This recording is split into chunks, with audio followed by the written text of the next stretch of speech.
Olá, sejam todos bem-vindos ao canal Intercontinental. Esse é mais um programa Gigantes em Portugal. Pela nossa série dos Gigantes em Portugal, até então eu entrevistei portugueses que fazem a diferença aqui no nosso país. Mas hoje eu tenho um convidado muito especial, porque o programa Gigantes em Portugal ele valoriza os gigantes que estão em Portugal, nem que seja por um curto período. E o nosso gigante hoje em Portugal é uma pessoa que eu admiro muito. Um grande comunicador, um dos maiores comunicadores do Brasil. Uma pessoa que tem sofrido muito com as arbitrariedades do Brasil, com a censura, com a ditadura brasileira que nós estamos vivendo. Didi Red Pill saiu do Brasil na semana seguinte ao 8 de janeiro. Pois é, ele viu tudo.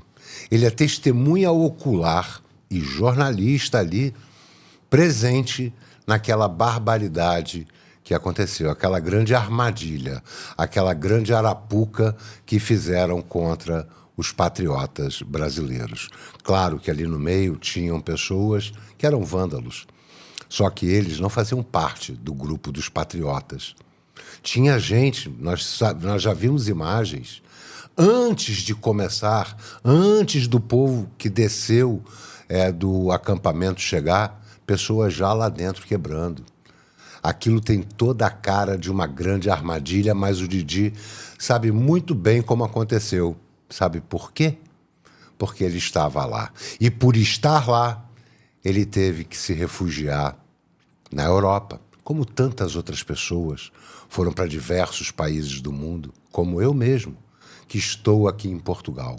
Cheguei em Portugal exatamente no dia 8 de janeiro, porque eu já sabia que iria haver uma arapuca e uma perseguição implacável a todos os comunicadores que se opuseram à grande farsa que todos nós vimos acontecer no ano de 2022. Didi Red Pill, mais do que um orgulho te ter aqui, te receber em Portugal, que eu chamo da minha casa, porque é a minha segunda casa. E que prazer te receber aqui também no Estúdio Connection Pro. Só para lembrar, eu tenho essa parceria com esse estúdio, que é um presente que a vida me deu. Sabe, a vida tem disso, a vida vai nos dando presentes, encontros, como foi o nosso encontro há mais de um ano numa entrevista que eu dei para o seu canal. E hoje estar aqui te conhecendo pessoalmente é um orgulho tremendo. Muito obrigado. Bom, o orgulho é meu. Primeiro, obrigado pelo convite de estar aqui participando do seu canal. É uma honra te conhecer pessoalmente. Você é uma lenda da comunicação brasileira. Você só trabalhou com gigantes. Eu acho que talvez por isso o nome seja Gigante de Portugal, porque não só pela sua estatura moral, mas física também, você só trabalhou com gente muito boa, que eu sei disso. E estar aqui do seu lado, Nando, é uma imensa satisfação para mim. Como você disse, há um ano atrás você me deu a honra de poder te entrevistar no meu canal. E eu te disse, um dia a gente vai se conhecer. Verdade, você disse, vamos nos ver pessoalmente. Um dia... Naquele tempo eu ainda não podia falar onde eu estava, porque o meu processo de asilo político estava em trâmite.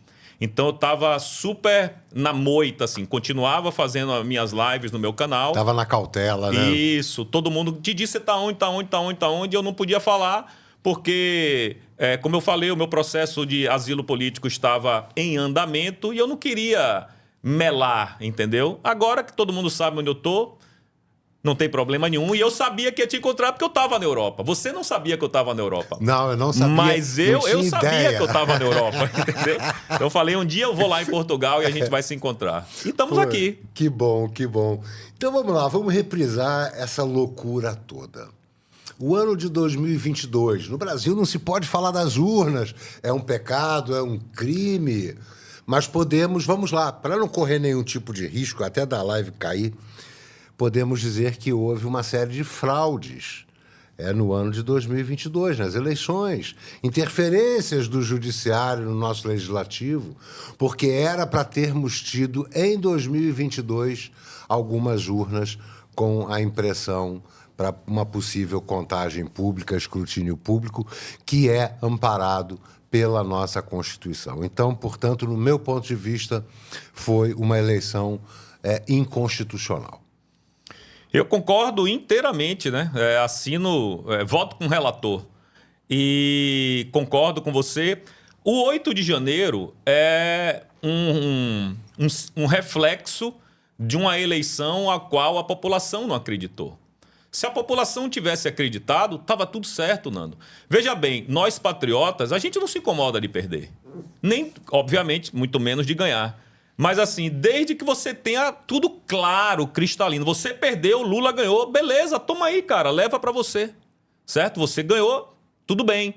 Agora, do jeito que foi é que não dava, né, irmão? Do jeito que foi, sem transparência. A gente sabe hoje em dia da interferência da USAID, do Atlantic Council, do dinheiro da Embaixada Americana, né? A interferência do FBI dentro do próprio Tribunal Superior Eleitoral, aquela pantomima de chamar as Forças Armadas e depois chegar lá e dizer, olha, toma aqui um papel e uma caneta, você não pode levar nenhum laptop, você não pode tirar uma foto, não pode fazer nada. Então, assim, não tinha como a população acreditar no processo eleitoral, porque não foi transparente. E isso, como você disse aí no início de sua fala, deve ser constitucional.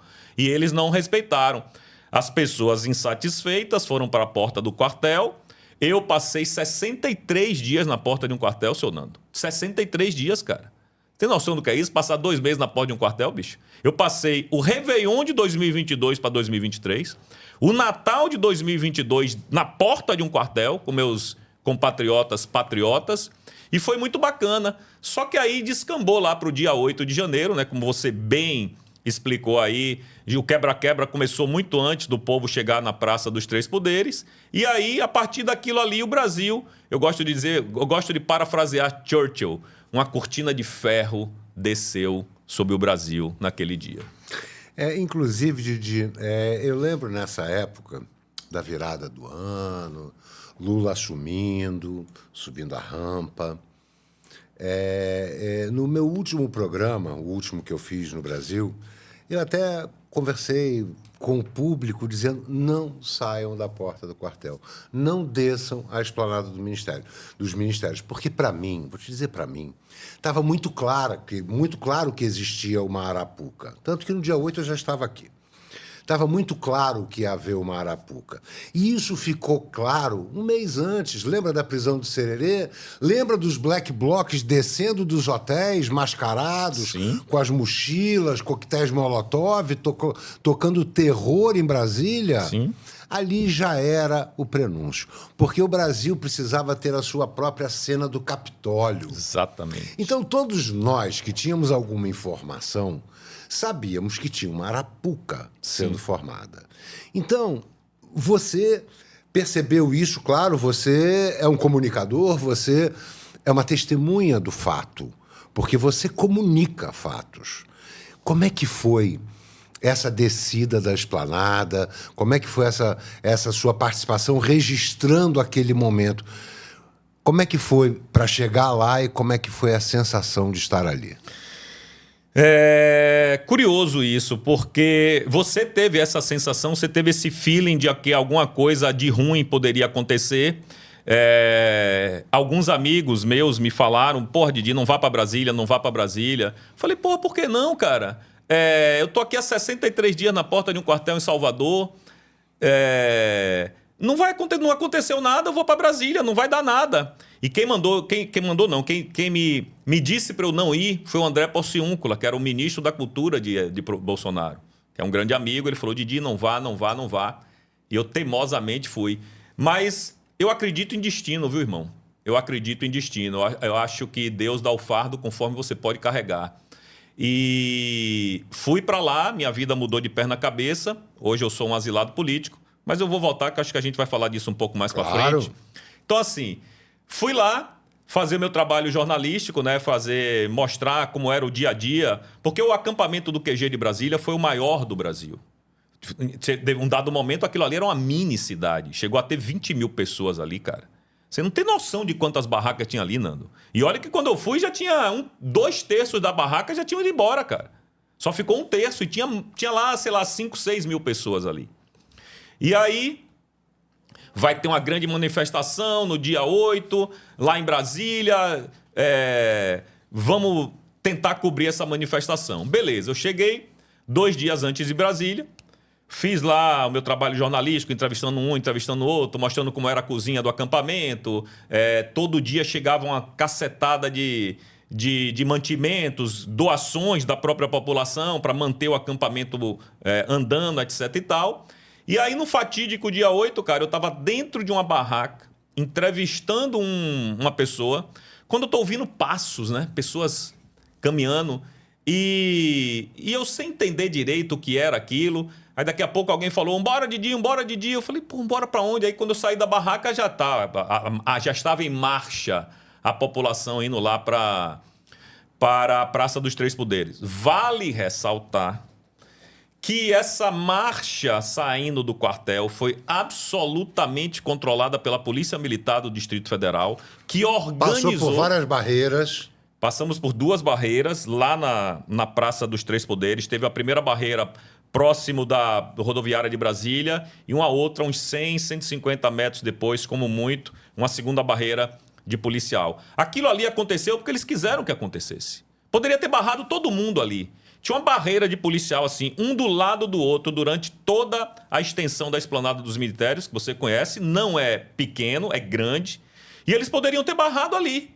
Mas ali na primeira barreira foi para revistar, na segunda barreira também era para revistar, caso alguma coisa tivesse passado na primeira barreira, etc e tal. Então, até aquele momento, a Polícia Militar do Distrito Federal, ela organizou a ida, tanto que separou uma via do eixão monumental para a galera ir naquele espaçozinho ali. Naquela via. Exatamente. E aí, meu amigo, quando chegou lá, a gente já viu que o negócio... Quando eu cheguei lá, eu posso dar o meu testemunho particular. Quando eu cheguei lá, vi a galera subindo a rampa, subindo a cúpula do Congresso Nacional. Até aí, tudo bem. Não tinha um quebra-quebra. Quantas e quantas vezes a gente não já viu o nego subir naquela cúpula, subir na rampa, etc e tal. Até ali, tudo certo. Daqui a pouco, meu amigo, 1 quebra, 2 quebram, 3 quebram.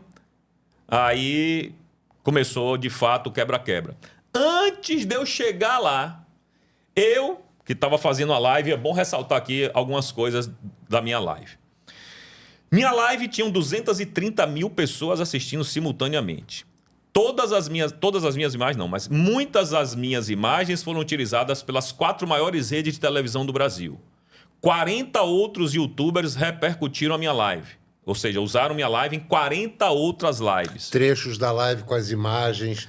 Trechos da live? Não, a live toda. Live toda. Pegando minha imagem e eles comentando na minha live, o que é comum no YouTube se fazer isso, certo? E eu não sabia disso, porque eu estava lá trabalhando, estava mostrando as imagens. Eu não entrei em nenhum prédio público, não botei meu pé dentro de nenhum prédio público. Nenhum. Tem até vídeo meu gravado.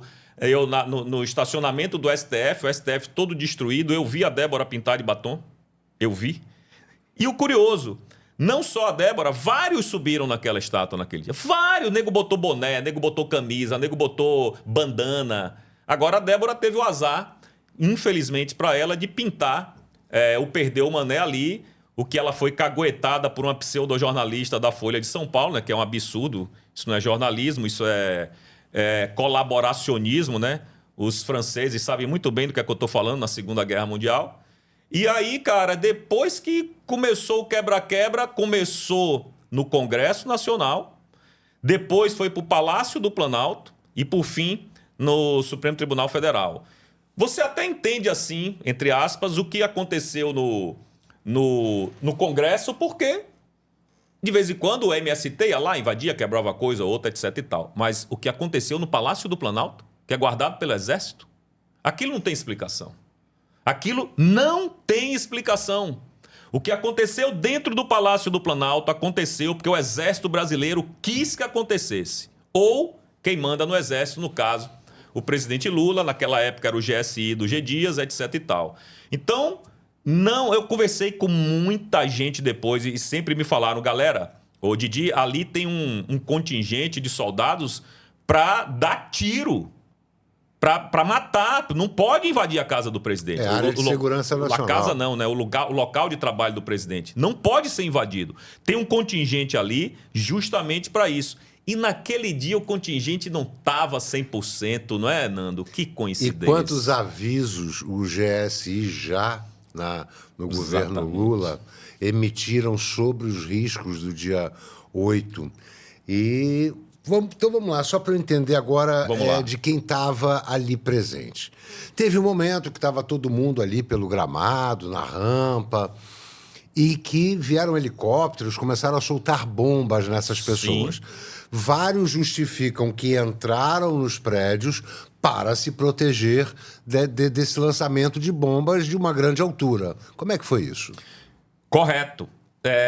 Só para deixar claro também, antes de eu chegar lá na porta do Congresso Nacional, eu já tinha gravado na minha...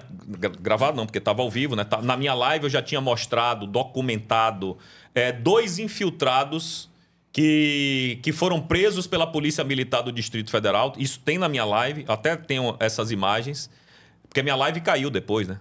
O YouTube derrubou a minha live e deu um strike. Me fez esse favor. Ou seja, sem falsa modéstia, a minha live é o melhor documento do dia 8 de janeiro no Brasil. E o YouTube caiu, derrubou. Propositalmente. Porque ali a gente poderia incriminar pessoas e inocentar pessoas com a minha live se a Polícia Federal tivesse feito um trabalho decente e não um trabalho de Gestapo, como ela faz hoje em dia. Então, na minha live ali, eu já tinha visto, já tinha documentado 2 pessoas que a galera dizendo infiltrado, 1 milhão de gente do seu lado, você não sabe bem o quê.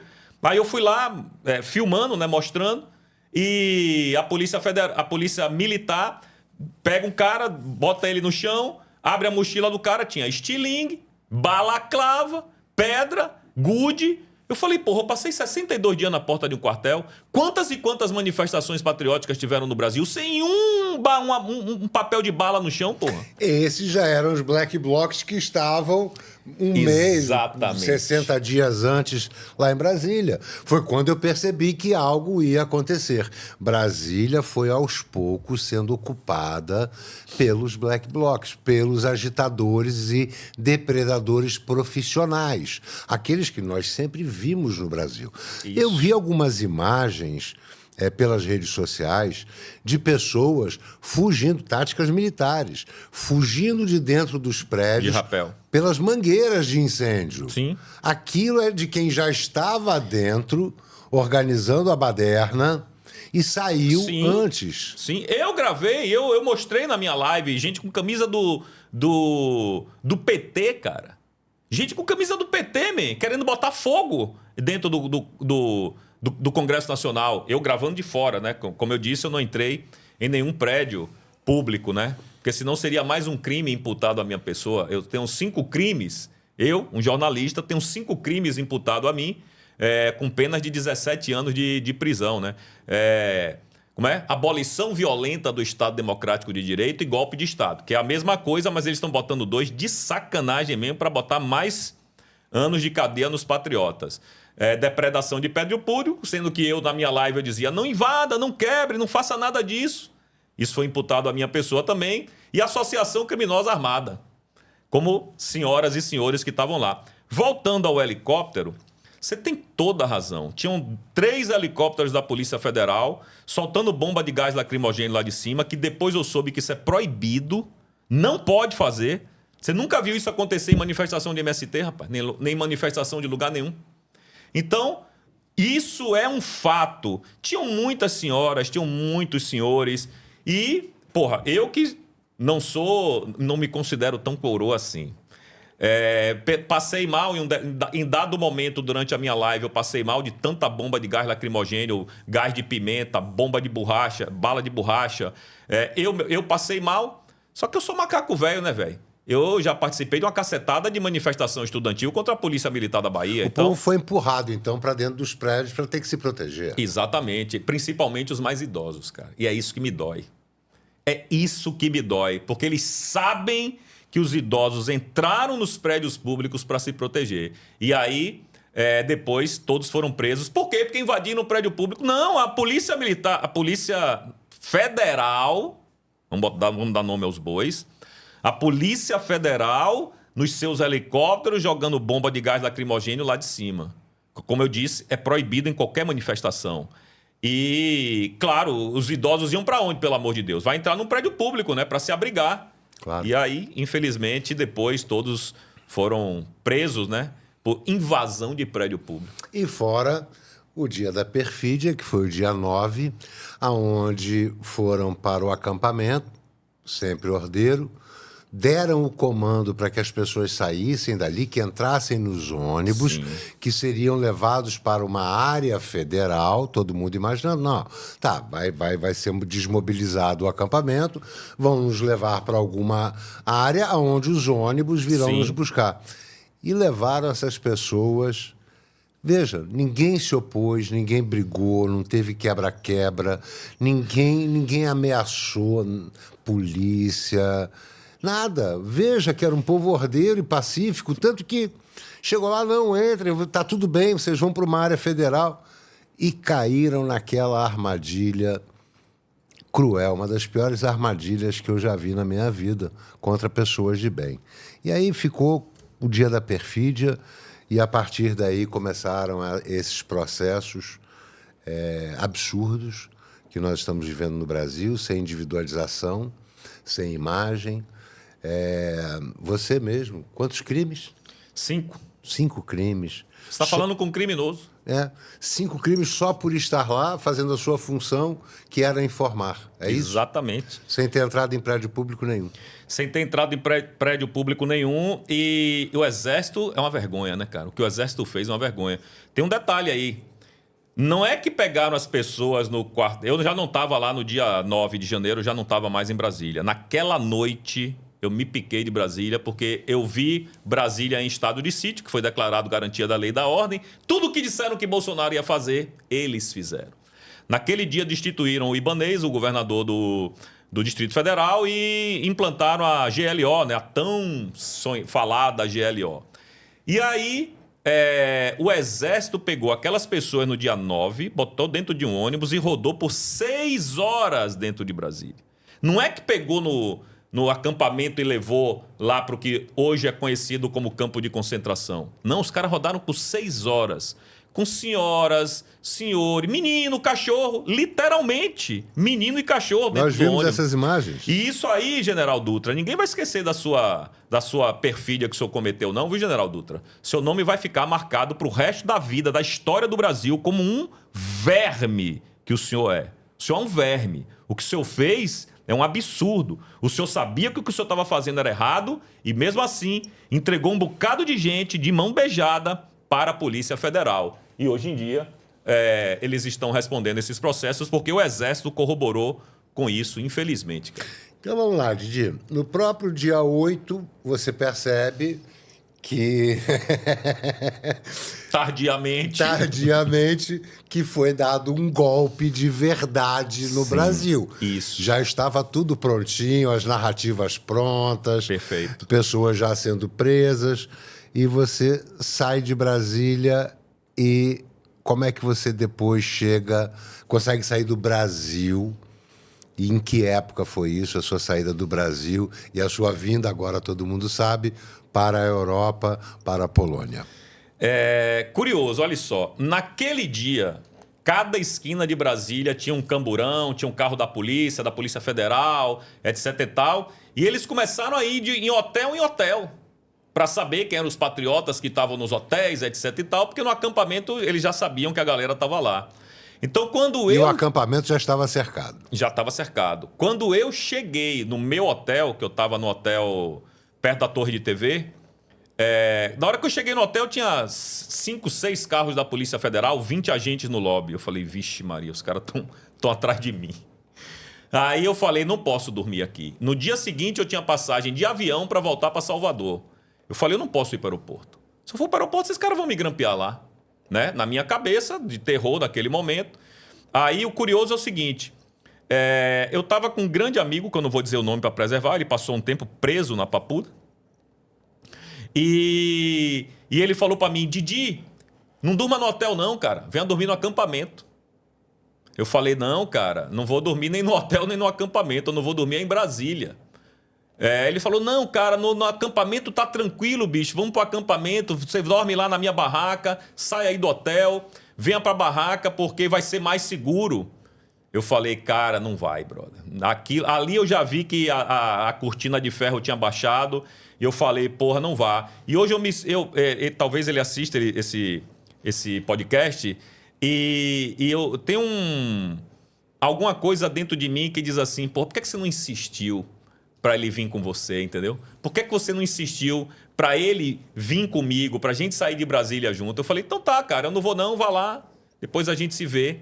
E o cara foi preso no dia seguinte. Bom, eu saí de Brasília, claro, peguei um ônibus, com passagem de avião para o dia seguinte. Eu peguei um ônibus para um determinado local na Bahia, que eu não vou falar.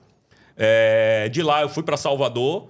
Quando eu cheguei em Salvador... Bom, quando eu chego no hotel, quando acaba o quebra-quebra, meu telefone já não parava de tocar. Didi, você está sendo considerado um dos responsáveis, a Globo está falando, a CNN, todo mundo metendo pau em você. Eu falei, eu?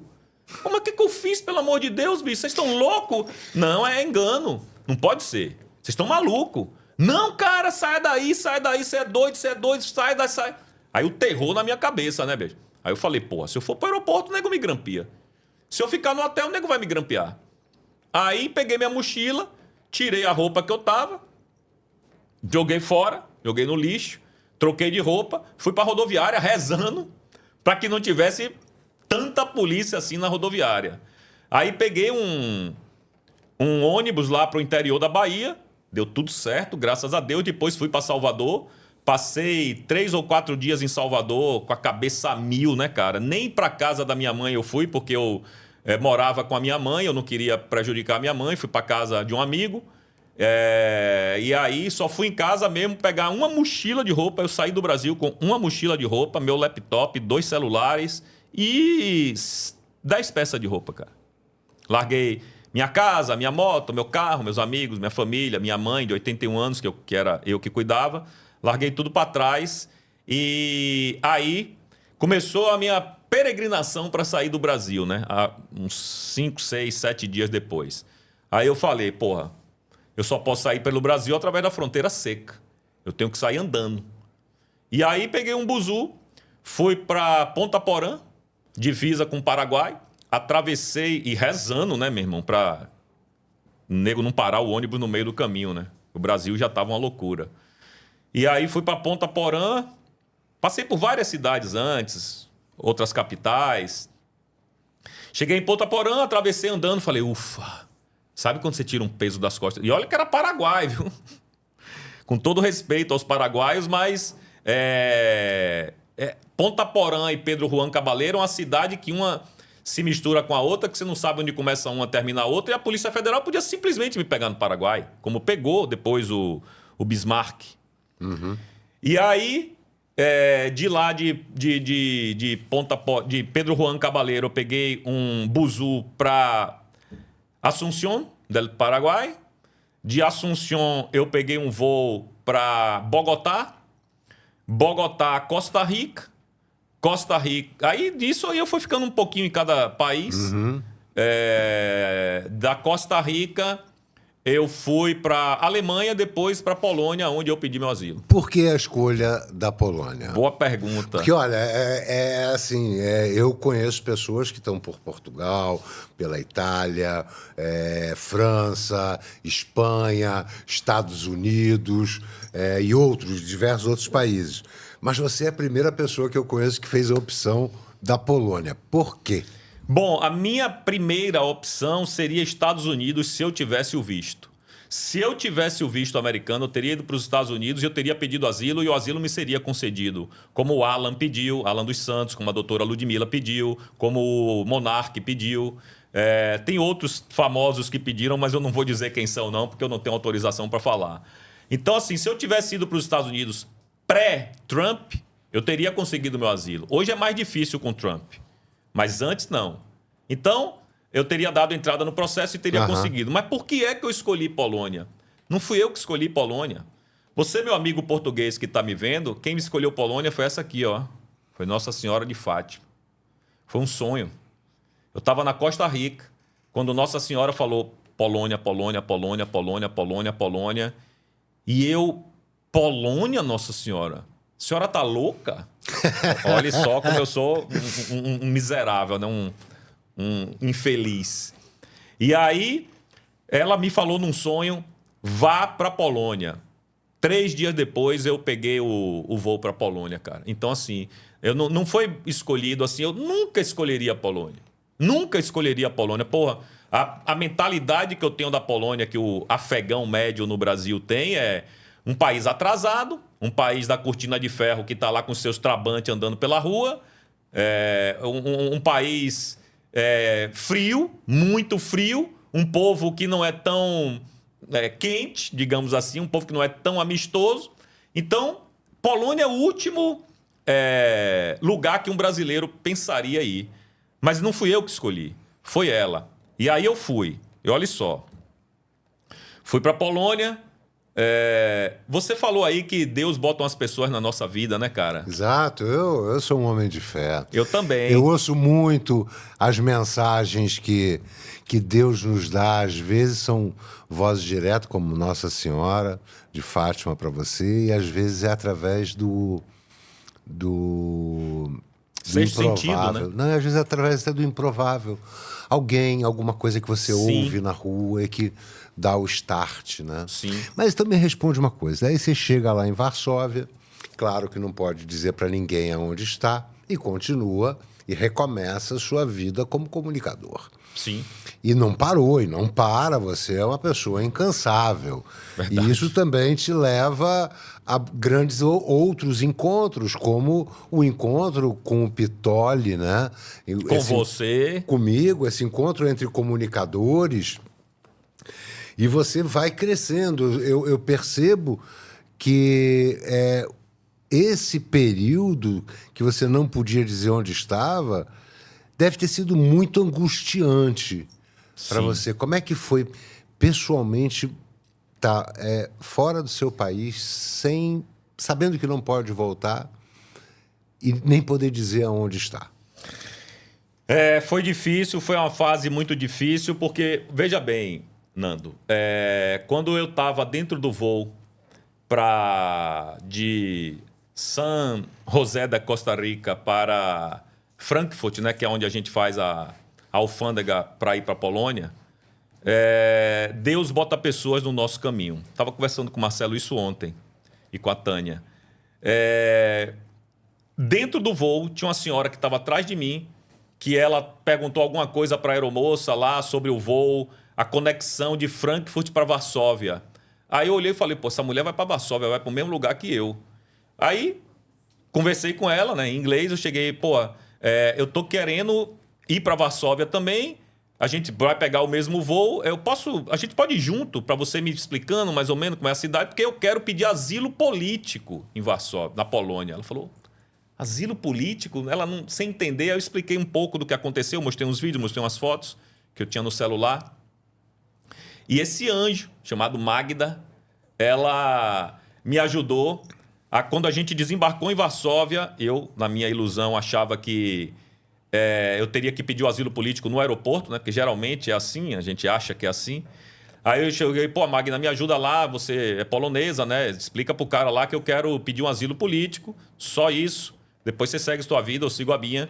Aí quando a gente parou no aeroporto, a gente chegou lá na polícia... De imigração. De imigração do aeroporto, o cara com super má vontade, né? Falou, não é aqui não tem nada a ver comigo com asilo político não. Aí me deu um endereço.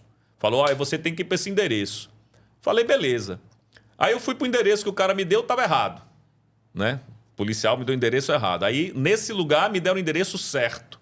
Aí eu fui pro endereço certo e lá eu dei entrada no meu asilo político. A partir do momento em que você dá entrada no asilo político, você já está coberto pela legislação internacional que te garante proteção. Aí eu falei, ufa. Proteção até a decisão final. Isso. Então, assim, foi o segundo ufa. O primeiro foi a sair do Brasil, vai para o Paraguai.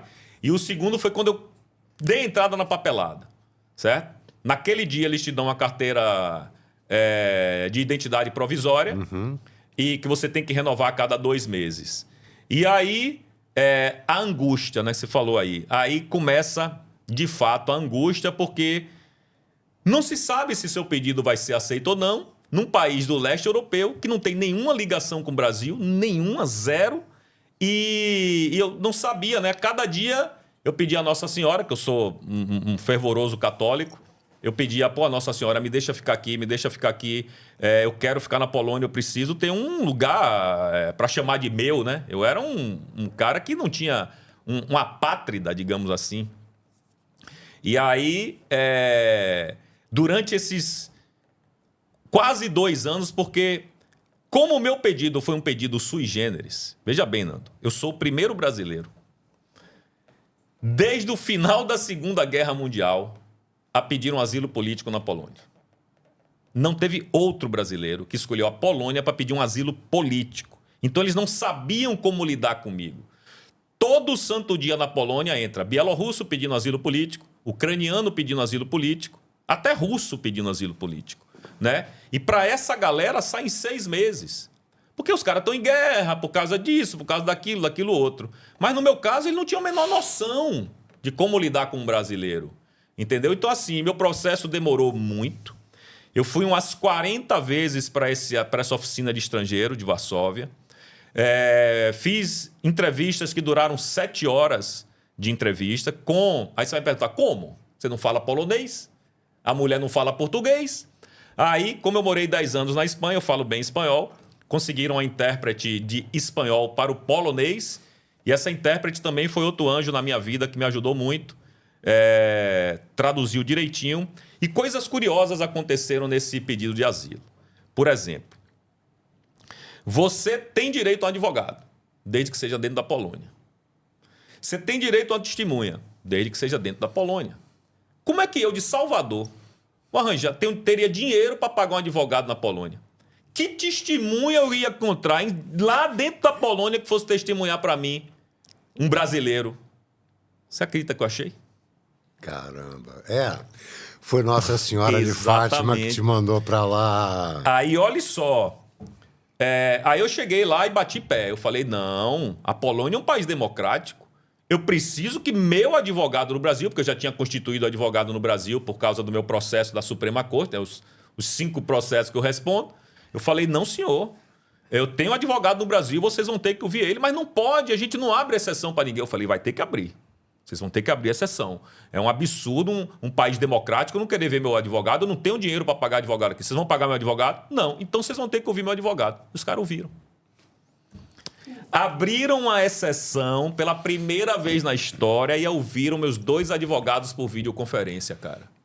Então, assim, foi incrível toda a jornada que eu passei até 1 mês e meio atrás, quando eu recebi o meu passaporte polonês. Eu esqueci, senão trazia aqui para mostrar para você. Graças a Deus recebeu, agora está mais seguro. Agora estou de boa na Lagoa, então, agora ninguém me tira. Todo o sofrimento, tudo que aconteceu no Brasil, tudo lamentável que aconteceu lá, essa história toda, esse verdadeiro golpe, Sim. Né, que é essa ditadura que nós estamos vivendo no Brasil. Então, vamos lá, 2 anos e pouco já em Varsóvia, na Polônia, conseguiu agora ser cidadão, está resguardado, estabilizado. Numa semana, estamos conversando aqui numa semana muito importante, semana da Lei Magnitsky, semana do tarifaço, né? Sim. Contra o Brasil. Semana, desculpe te interromper, do lançamento do documentário The Fake Judge. Do Sérgio Tavares, jornalista aqui em Portugal. Como é que você, que trabalha com comunicação o tempo inteiro, tem muitos contatos e tal, como é que você vê esse momento atual do Brasil? Acha que nós vamos nos livrar desta ditadura ou essa ditadura vai prevalecer? Como é que você analisa o cenário do futuro próximo e de um futuro um pouco mais distante? Bom, vamos lá. Semana importante, semana de tarifaço, semana de Lei Magnitsky, semana do presidente Bolsonaro preso, né? Presidente Bolsonaro ontem preso em prisão domiciliar.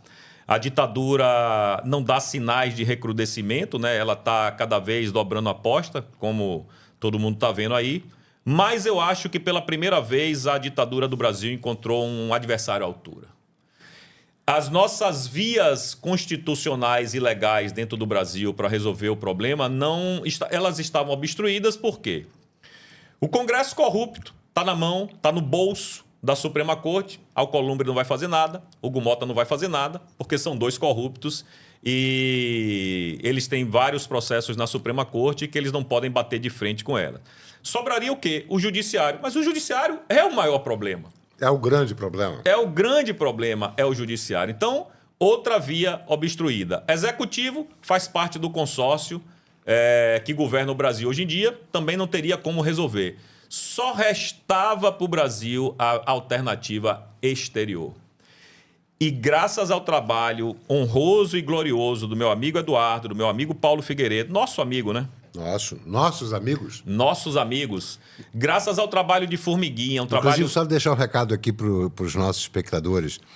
Daqui a mais uns 2, 3 meses, conversei esse final de semana com o Eduardo Bolsonaro e ele deve conceder uma entrevista para esse mesmo programa aqui. Ele também vai lá para a Polônia. Ele vai fazer um tour pela Europa, né? Para procurar os parlamentos de cada país e depois vai para Bruxelas, onde ele vai denunciar a ditadura.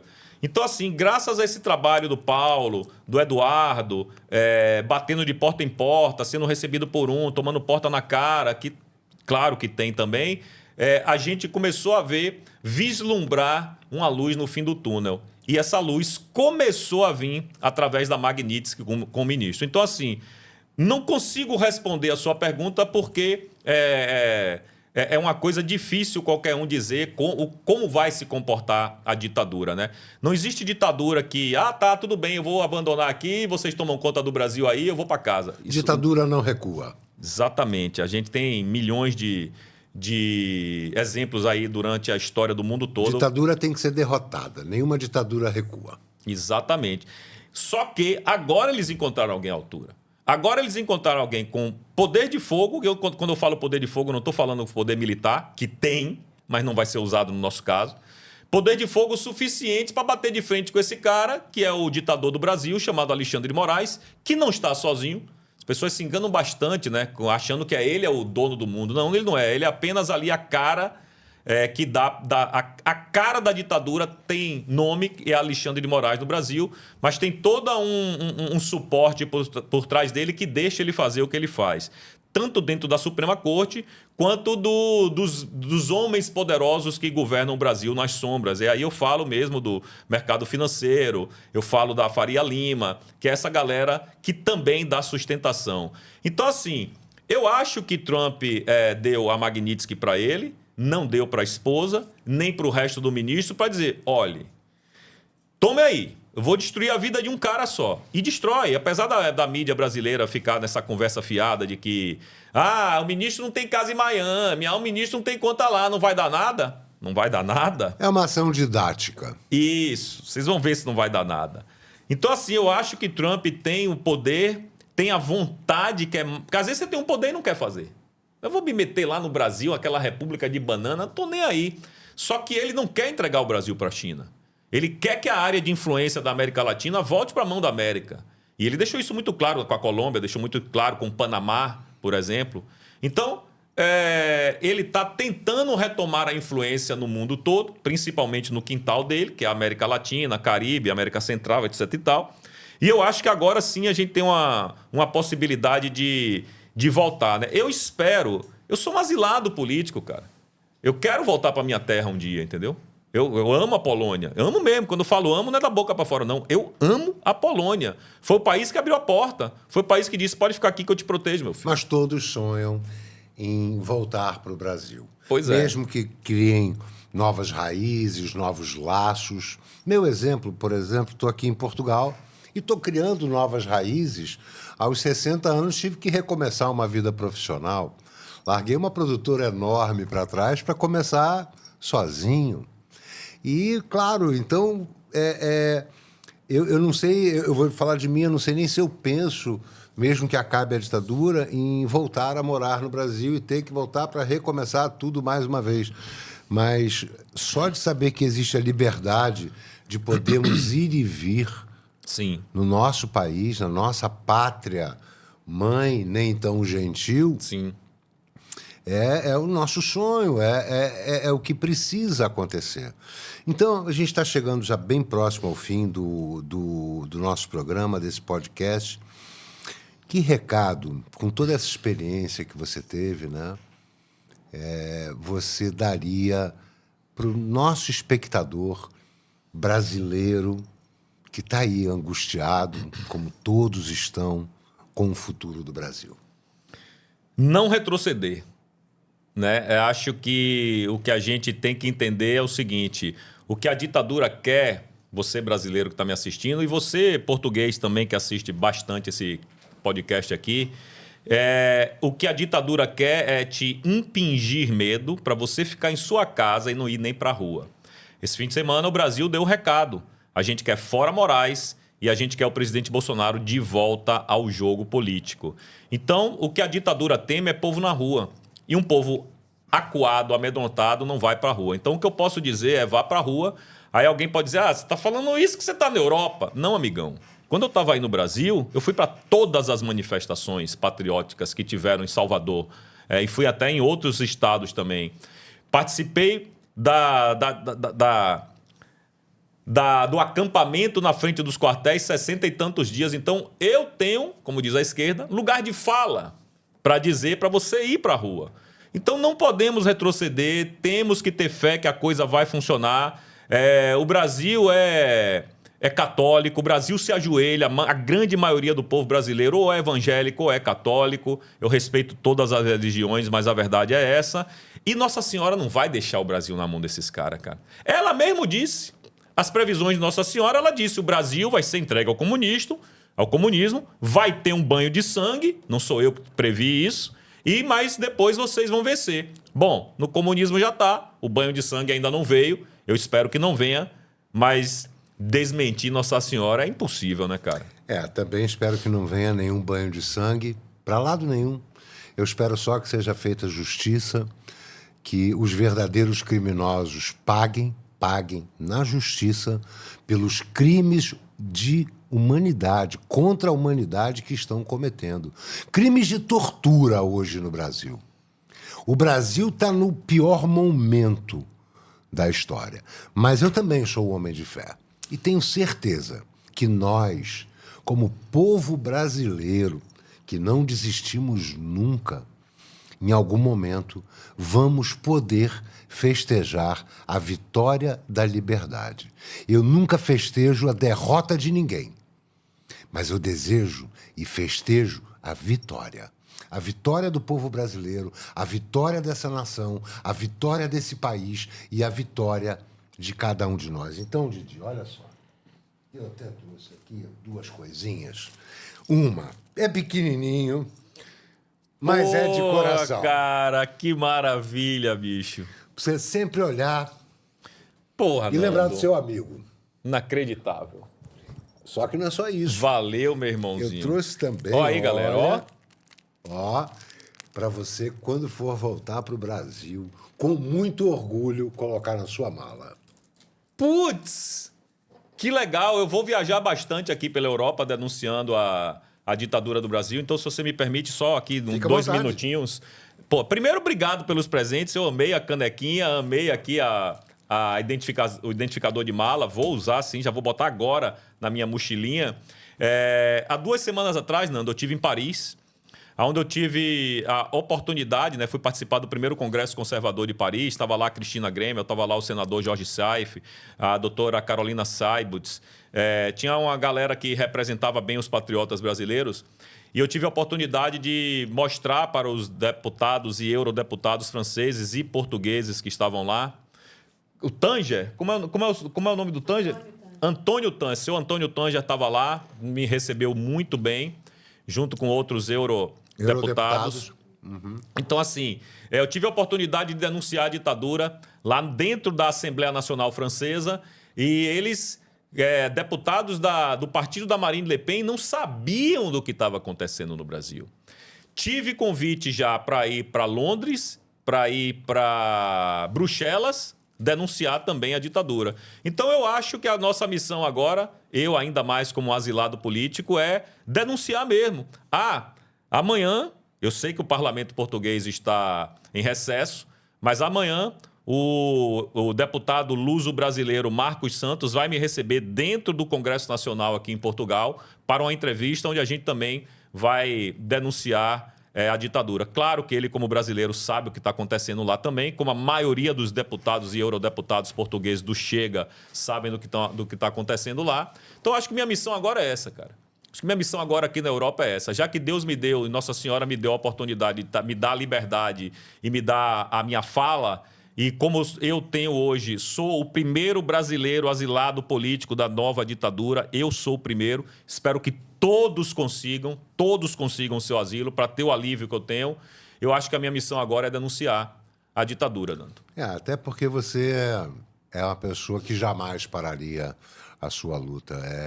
É do seu jeito de ser, é a sua forma de ver, e principalmente porque você é uma pessoa que luta contra essa injustiça que vai contra tantos brasileiros, mas também tentou te destruir. Então, eu queria te agradecer. Esse é o programa Gigantes em Portugal.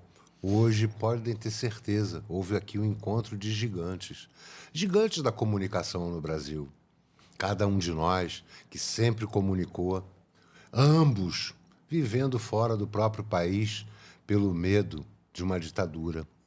Pois é isso mesmo.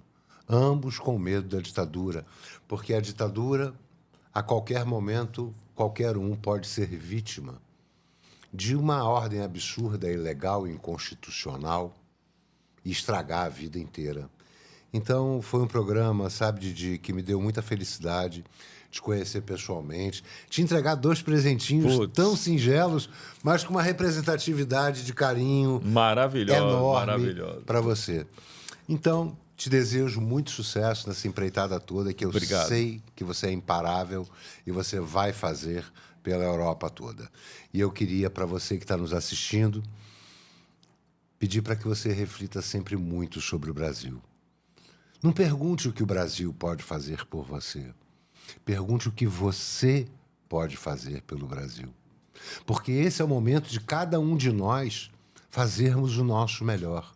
Ou, no mínimo, de pelo menos não desistirmos. Ou, menos ainda, e o principal, não perdermos a nossa fé. Então, Didi, muito obrigado a todos vocês que estão assistindo esse programa. Um grande abraço. Hoje, um programa muito especial, esse encontro de Nando Baltazar com Didi Red Pill. Valeu, meu irmãozinho. Obrigado, Nando. Somos 2 gigantes hoje em Portugal. É nóis. Tamo junto. Valeu. Até o próximo programa, se Deus quiser.